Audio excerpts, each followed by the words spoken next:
Hi, my name is Shoa Philpotts, and I am the co-founder of It Takes a Village Collaborative. We are with RCP, which is the Refugee Community Partnership. My name is Kasia Bryant, and I am the executive director of Mama to Mama. Uvanga Charlene Apak Kanupak Siska Akpik, Chinik Mugarunga, Sulina Chirvik Mugarunga, Savaktunga, Data for Indigenous Justice Me. Funding that we receive from Mary's Pence is supporting our language partners work. And we partner community members with a language navigator to be able to support them navigating all those systems. The community wanted to come together and call justice to this issue and awareness of missing and murdered Indigenous women and girls. And so that began the heart work of this database. And that was literally just writing it down and coming together to do that. There was a buzz in the community asking, like, where can I find a doula? Where can I find a doula that looks like me? We came up with the concept of Queen Bee Talks, which was just monthly conversations with women of color around things that we experience. And the ones that were most attended were around wellness. The families who have lost people are the ones that have been carrying this work for so long before there were organizations to put it all together. I have had people reach out to me and say, I just want a doula because I don't want to die when I have my baby. And so when somebody comes to you, multiple people come to you and say that, you really have to like take that in and try to figure out, if I'm in the position to make a difference, like, I'm going to do everything I can. Even when we approached the Reentry Program and we wanted to just dive in and help the women identify their needs, equip them with the skills to be advocate, break down social justice, how it works, organizing, we had to go back to the basics of just their wellness, their confidence, their awareness around how their experiences and their pain can be utilized as power. Women aren't seen and they aren't heard. Their concerns kind of get swept under the rug, especially women of color. We aren't just looking for data justice, right? We said data for Indigenous justice, and that means looking at everything.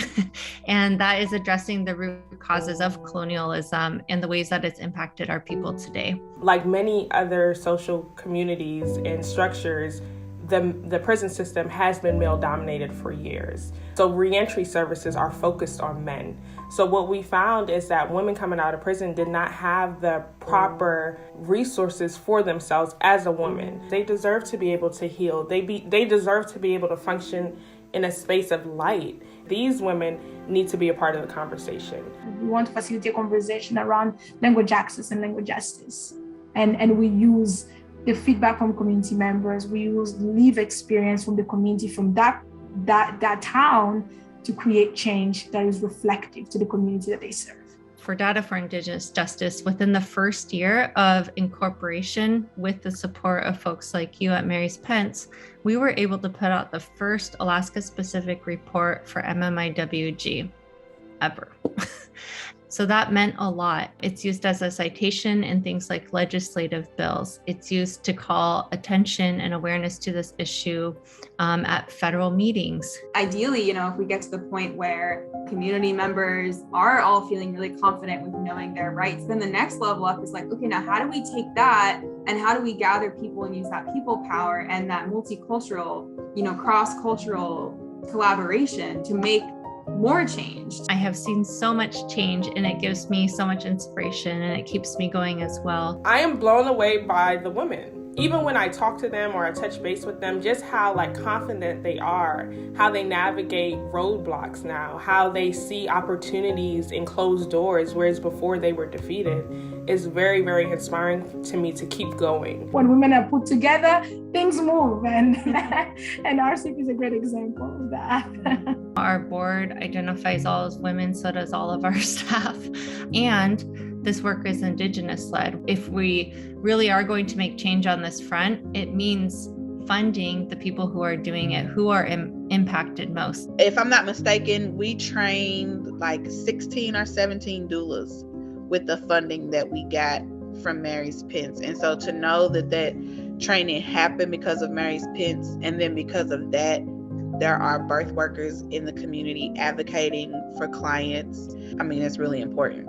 Mary's Pence is a partner because we see a lot of ourselves in them. And that's something that we value a lot, because it's in this journey, you need partnership, you need form relationships. Mary's Pence means so much to our organization. You know, you were one of my first funders, and you funded, you know, a little baby organization, you know. And so again, it just means a lot to have support. I'm just excited to continue to put the fire under people and allow people to see the light in themselves so that they can go and spread the light in the world. So, yeah.